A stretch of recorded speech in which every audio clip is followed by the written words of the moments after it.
Bueno, continuamos con la penúltima charla antes del descanso del mediodía, que será a cargo de don Gustavo Peña Tejera, biólogo de GESPLAN.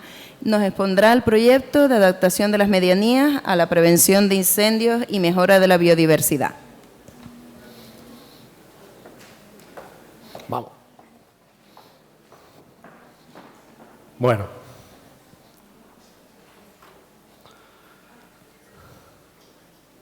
Hola a todas y a todos. Gracias por aguantar hasta ahora.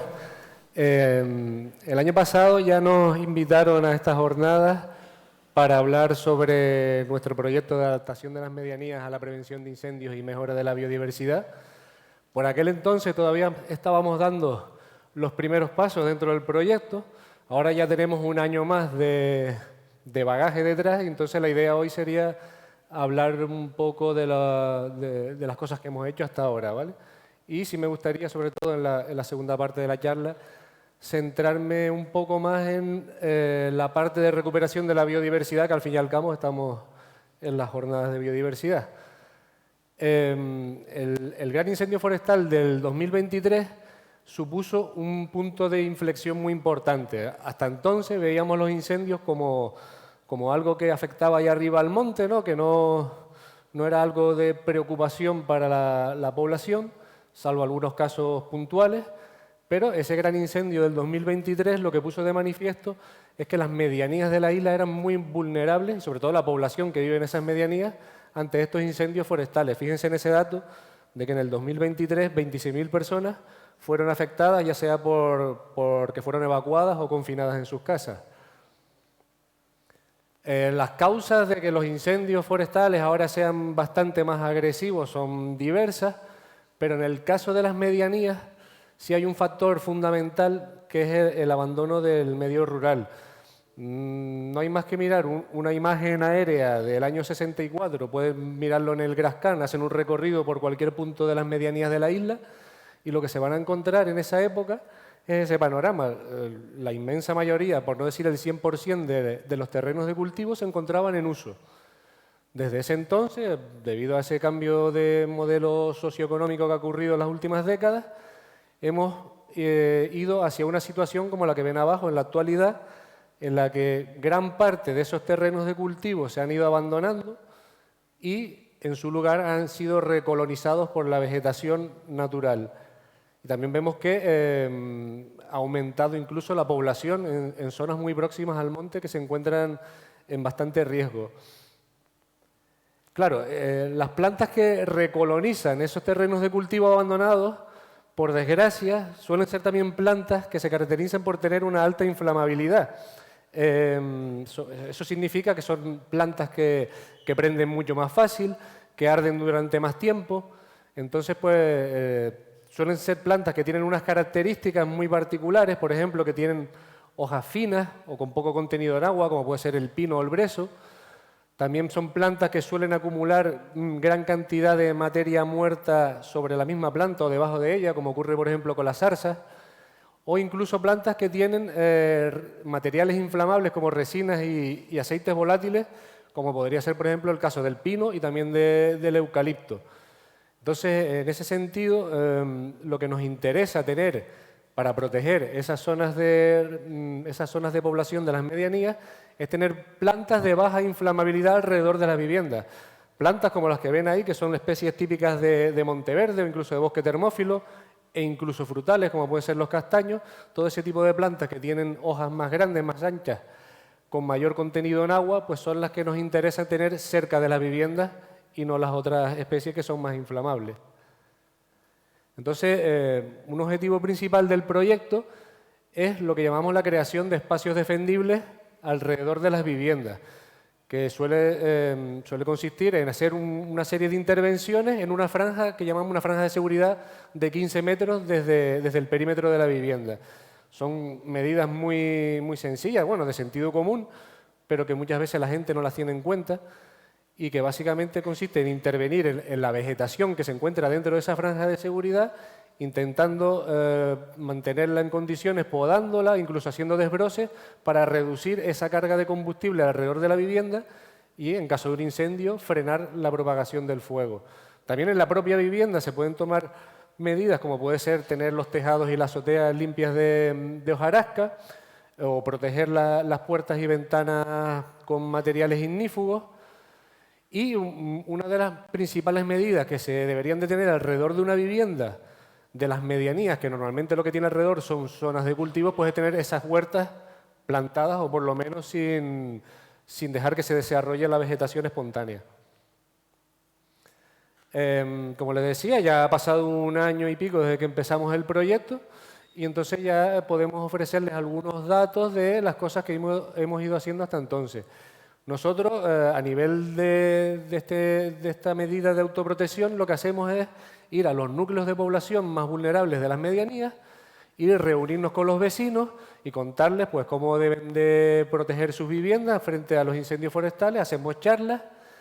Hasta el momento hemos hecho 48 charlas de divulgación en 17 municipios distintos. Si se fijan ahí en el gráfico, son la mayoría de los municipios en los que estamos interviniendo son municipios del norte, que al final son los más vulnerables frente a los incendios forestales, y también algunos del Valle de Wimmer.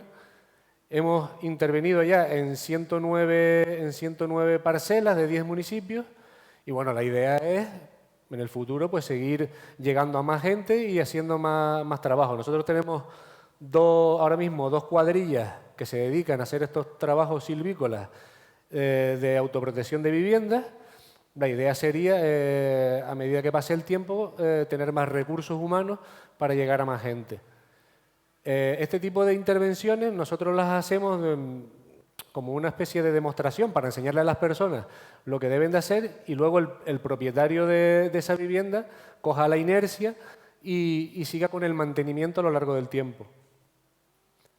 Además de estos trabajos de gestión de combustible, también hacemos un servicio que es gratuito de triturado de restos vegetales, un poco para intentar eliminar esa costumbre de quemar los rastrojos, que al fin y al cabo es también un factor de riesgo frente a los incendios, y fomentamos eso, que se triture. Entonces nosotros tenemos una cuadrilla dedicada exclusivamente a eso, con una biotrituradora móvil que se desplaza hasta la finca del propietario que lo solicita, y él ya se encarga de acumularnos los restos que tiene para triturar y nosotros nos encargamos de hacer ese astillado que luego se lo queda al propietario que le puede dar un montón de usos, como puede ser para hacer compost, como acolchados, o incluso si tiene animales lo puede utilizar como cama de ganado. Hasta la fecha se han hecho 104 servicios de triturado en 16 municipios diferentes. Fíjense, por ejemplo, esto no se lo comenté antes, pero si ven los municipios donde más hemos intervenido, suelen ser esos municipios del norte y unos municipios muy particulares. Por ejemplo, Icó de los Vinos suele ser el que tiene mayor número de actuaciones de todo tipo porque es uno de los municipios más vulnerables de la isla frente a los incendios forestales, por unas características particulares que tiene. El pinar baja mucho hacia abajo, la población ha subido mucho a zonas próximas al monte y entonces es uno de los municipios que se considera más vulnerable frente a los incendios forestales. Fíjense también el Rosario, Tacoronte, Garachico, el Sausal, todos municipios del norte. Y en el caso de los triturados, sí es verdad que abarcamos más cantidad de municipios, pero ahí ven, por ejemplo, Icó de los Vinos otra vez, que está el primero de todos. Luego, en esa línea de combatir el abandono rural como medida para prevenir incendios, hemos empezado a mover también un banco de tierras insular de Tenerife, que se mueve a través de una página web que sirve para conectar a los propietarios de terrenos que no los quieren utilizar por el motivo que sea y personas que están demandando tierras para iniciar sus proyectos agrarios, ¿no? Entonces, bueno, la página todavía no está disponible al público, pero va a ser cuestión de poco tiempo y aún así se ha estado trabajando. Y hasta la fecha, pues ya ven que hemos conseguido 51 propietarios que ofrecen sus terrenos para la gente que los quiere. Estamos hablando de diferentes fórmulas de cederlo. O sea, no solo es te cedo el terreno gratis, sino también lo podemos arrendar o incluso se pueden hacer compraventa de terreno. La idea, al fin y al cabo, es conseguir que gran parte de esas huertas abandonadas se empiecen a recuperar de nuevo. No es fácil porque hay otros factores que influyen. tenemos problemas con la disponibilidad de agua, hay trabas burocráticas, etcétera, pero bueno, la idea es dar unos primeros pasos.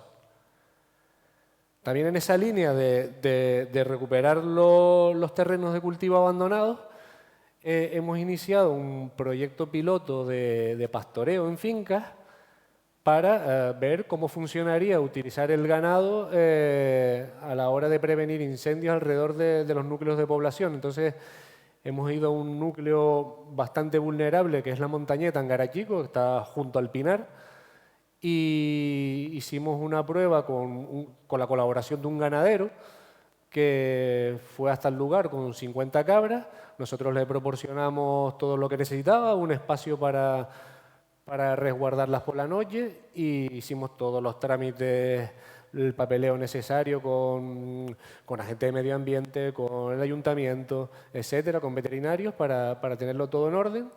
Y se seleccionaron 10 parcelas de la zona esta de la Montañeta, parcelas que tenían que tener la característica de ser suelo rústico de protección agraria para evitar tener que estar pidiendo autorizaciones adicionales. Y después de desarrollar el proyecto, pues nos queda la idea como conclusión que ha sido bastante eficaz, es un método bastante sostenible, realmente vale la pena seguir desarrollándolo en otras zonas de la isla estratégicas, digamos. De hecho, ahora la siguiente ponente, Sara, va a hablar un poco más en profundidad del tema del pastoreo. Y bueno, cuando les comentaba al principio la comparativa esa de la imagen del año 64 respecto a la actualidad, lo que quiero decir no es que tenemos que volver a eso, ni mucho menos, al contrario. En aquella época es verdad que la población estaba más protegida frente a los incendios, gracias a que estaban todos los terrenos cultivados, pero no era del todo bueno para la biodiversidad, porque al final, por decirlo de alguna forma, se arrasaba con todo, ¿no? Habían también acciones como el uso excesivo de pesticidas, talas a matarrasa, etcétera, que son sobrepastoreo. Y un poco vamos a intentar evitar eso para recuperar la agricultura de otra forma, en este caso de la mano de la biodiversidad natural. Entonces esto entraría también en coherencia con un objetivo de la Estrategia de Biodiversidad de la Unión Europea que fija que para el 2030 al menos el 10% de las superficies agrarias debería de consistir en biodiversidad natural. ¿Y qué biodiversidad natural es la que estamos hablando? Bueno, las medianías, que es el nombre de nuestro proyecto, es un concepto más bien geográfico, pero si eso lo trasladamos a la ecología, lo que nos vamos a encontrar es que en esa franja que llamamos medianía, que puede ir, dependiendo de la vertiente de la isla, entre los 300, 900 metros más o menos, nos vamos a encontrar dos tipos de formaciones vegetales ahí. Por un lado tenemos el bosque termófilo, que en el sur, sí es verdad, en la vertiente sur sí se acopla más o menos exactamente con esa zona de medianía, en el norte se encuentran en cotas más bajas y en su lugar es sustituido por el Monteverde en la zona de acción del Mar de Nubes. Ambos ecosistemas, por encontrarse en la zona en la que se encuentra, pues son los más castigados históricamente por el ser humano. Como decía José María en su primera ponencia, pues al final, desde que llegó el ser humano aquí, ha estado interviniendo sobre los ecosistemas y estos han sido los más afectados, sobre todo el bosque termófilo, del que ya conservamos menos del 10% de su superficie original. Y es por ese motivo que quizás desde el Cabildo lo consideran un objetivo prioritario su recuperación en la isla, y por ello hay un proyecto que están lanzando ahora, que es el corredor ecológico del termófilo, que lo que pretende es un poco conectar todos esos pequeños reductos de bosque termófilo que han quedado aislados dentro de la isla, intentar conectarlos de la manera que sea posible para que haya una continuidad ecológica entre las poblaciones de los diferentes núcleos. Es un reto bastante complicado porque realmente estas zonas afectadas son propiedades privadas en su mayoría, en su inmensa mayoría. Y no solo son propiedades privadas, sino que son propiedades muy parceladas, en el sentido que tenemos miles y miles de parcelas de diferentes propietarios y el reto está en conseguir personas colaboradoras, o sea, propietarios que quieran colaborar y emplear la totalidad de sus terrenos o parte de ellos para restaurar con especies del bosque termófilo. Claro, el primer paso que hay que dar para conseguir ese objetivo es producir plantas, producir mucha cantidad de plantas, porque estamos hablando de una superficie bastante grande. Entonces, ahora mismo desde el vivero de los Seres en Fania se está desarrollando toda la producción de plantas de bosque termófilo y todo empieza con la recolección de las semillas. Eso requiere una planificación bastante estratégica en el sentido de que cada especie fructifica en una época determinada y hay que ver en qué zonas están fructificando y en qué zonas no. Al final hay que moverse bastante por la isla para localizar las semillas con la mejor calidad genética y una vez que recolectamos esas semillas se llevan al vivero y siguen un protocolo que empieza con la siembra en las bandejas de semillero dentro del umbráculo, quizás la etapa más delicada. De hecho, ahí si se fijan en la foto hay una ratonera, porque la verdad que los ratones hacen estragos en los semilleros de plantas. Una vez que esas plántulas alcanzan el tamaño adecuado, se repican, se trasplantan a macetas, y ahí siguen varias semanas, meses. Luego se sacan al exterior para que se endurezcan y estén preparadas para cuando tengan que ir al campo. Y el último paso es trasladar las plantas a las fincas que quieran colaborar plantando especies de termófilo.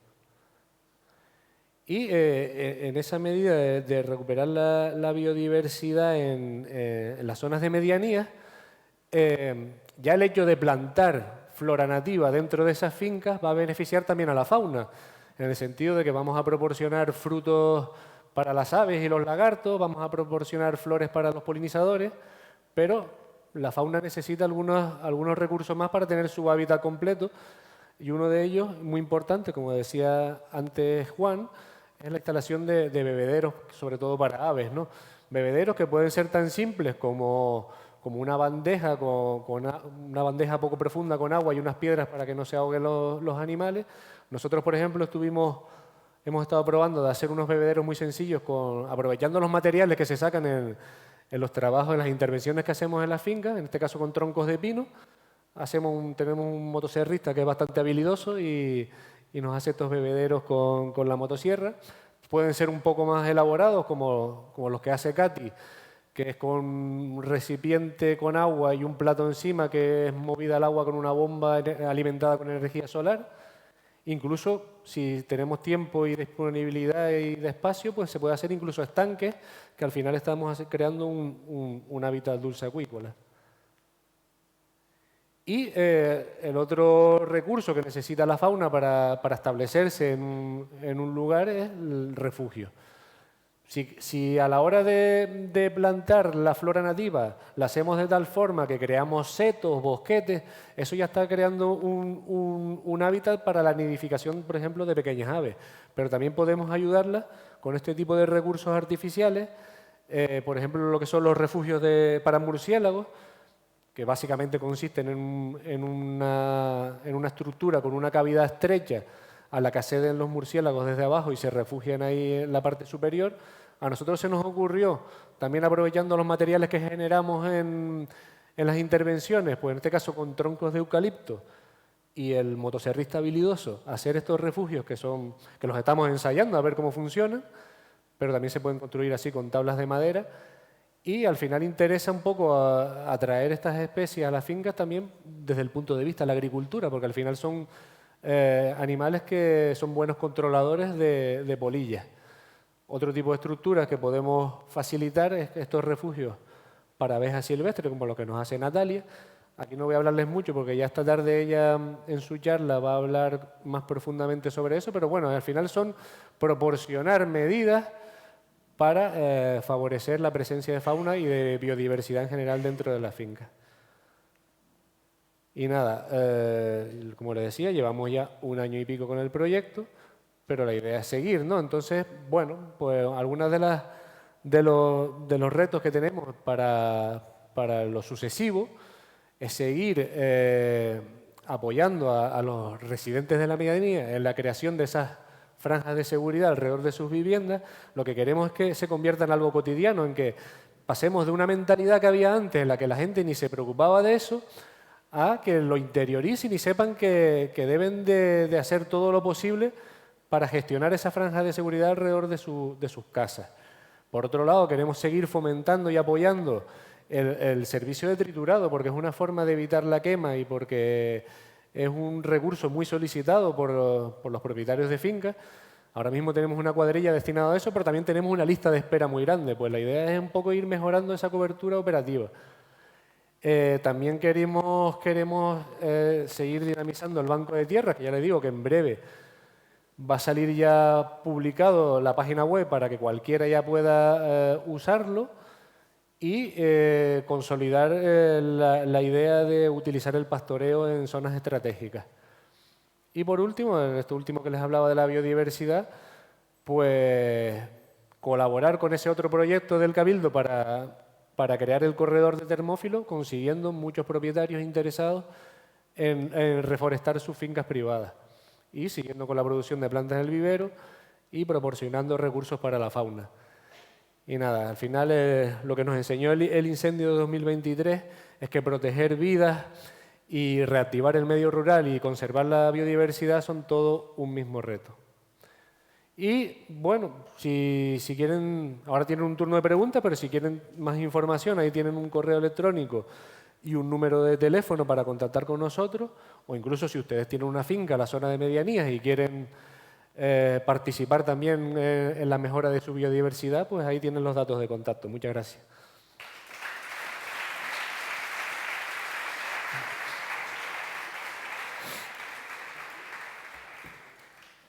Muchas gracias, Gustavo. Nos ha dado una visión general de este proyecto que para el Cabildo Insular de Tenerife es una pica de lanza que estamos intentando coordinar todas esas patas que le hablaba, ¿no? De, a su vez, proteger frente a incendios, a su vez que restaurando con especies típicas de la zona, de la zona de medianía, que corresponde con Termófilo y con Monteverde, pues aprovechamos ese recurso para prevenir incendios y recuperar nuestra biodiversidad y, a su vez, completar ese corredor ecológico que es básico, ¿no? El termófilo es el ecosistema más degradado, como bien saben, y desde el Cabildo Insular pues apostamos por la recuperación en la medida de lo que se pueda con las trabas legales de los propietarios y demás que tenemos, ¿no?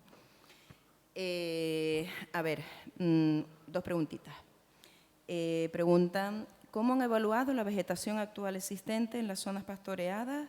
¿Qué metodología han usado? Y que si se ha tenido en cuenta las series de vegetación. Quizás eso no sé si bien luego a lo mejor sí, a lo mejor, poco, pero bueno, yo entiendo, bueno, lo que le comentaba antes, al final la experiencia de pastoreo se hizo además se hizo a propósito así, en zonas que se categorizan como suelo rústico de protección agraria. Es decir, al final lo que vamos a encontrar ahí es un tipo de vegetación primocolonizadora en su etapa más inicial, que suelen ser zarzas, helechos y algunas especies herbáceas. O sea, realmente no tenemos especies protegidas dentro de las zonas pastoreadas, pero en el caso de que hubiera que hacerlo, siempre vamos a contar con el asesoramiento de los agentes de medio ambiente.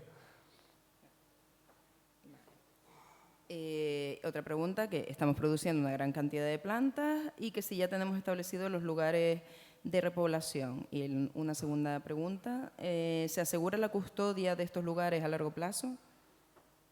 Bueno, no tenemos asegurado todavía porque es lo que les decía antes. El reto es que tenemos que contactar con propietarios privados con parcelas muy pequeñas, que al final son muchas personas.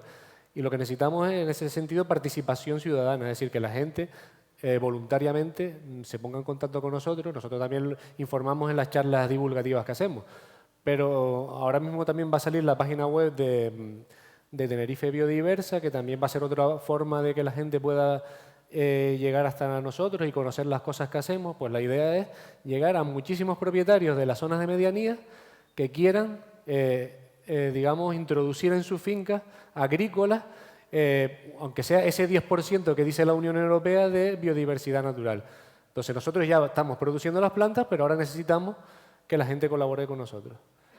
Exactamente. Y en cuanto a lo que me decías de hacer un seguimiento, pues al final sí, a lo largo del tiempo iremos, pues seguimos en contacto con esos propietarios y vamos viendo. Además, nos gusta que nos manden fotos, que nos enseñen cómo van creciendo las plantas y todo eso, ¿sabes? Claro, nosotros dentro de este programa también está establecido una vinculación con los programas de ciencia ciudadana, que a los propietarios que colaboran con nosotros, luego los ponemos, repito, en contacto con estos programas para que nos reviertan esa información cuando vaya pasando el tiempo. Y en cuanto a la planta, también, bueno, puntualizar, evidentemente siempre se garantiza la procedencia de la misma. Plantamos en vivero y tenemos una trazabilidad exquisita de dónde va cada planta que hayamos creado. O sea, no vamos a estar traslocando, siempre tenemos mucho cuidado en estas cosas. Repito, esto es un poquito un proyecto mimado desde aquí, desde el Cabildo, desarrollado por GESPLAN, y estamos muy ilusionados, un proyecto muy a largo plazo, ambicioso, pero bueno, irá evolucionando, está en sus primeras fases y tenemos muy buenos resultados ya. Sí, a lo mejor por aclarar, que a lo mejor no lo expliqué bien antes, a la hora de recolectar semillas, sí que recolectamos de diferentes partes de la isla, teniendo en cuenta que las vamos a etiquetar bien, que vamos a tenerlas bien identificadas, para no llevar, por ejemplo, un almácigo del norte a la zona sur y cosas así, ¿vale? Sí. Bueno, luego nos plantean que si en la construcción de bebederos los tenemos en cuenta para que no sean trampas para invertebrados. Trampas para invertebrados. Bueno, no, al final son recipientes de baja altura, o sea, tienen pocos centímetros de agua. Normalmente se ponen piedras dentro para precisamente evitar ahogamiento, o sea que no creo que haya problema en ese sentido. Vale, pues perfecto. Agradecemos, Gustavo, tu participación y continuamos con la charla que está bastante a colación. Bueno, perdón, Gustavo primero.